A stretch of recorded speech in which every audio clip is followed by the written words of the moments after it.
Hello everyone, in this video I will show you how to enable or disable voice access shortcuts in Samsung Galaxy S24 Ultra. So before starting the video, don't forget to subscribe the channel and also press the bell icon.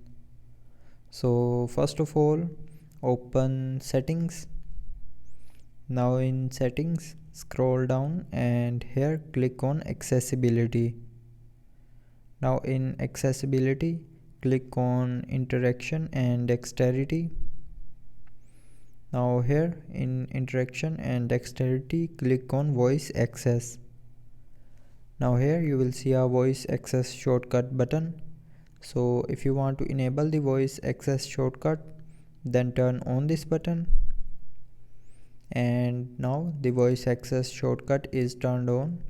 And if you want to disable voice access shortcut, then tap on this button again to turn it back off.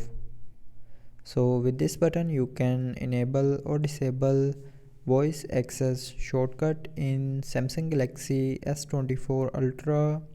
So I hope you liked the video. Thanks for watching.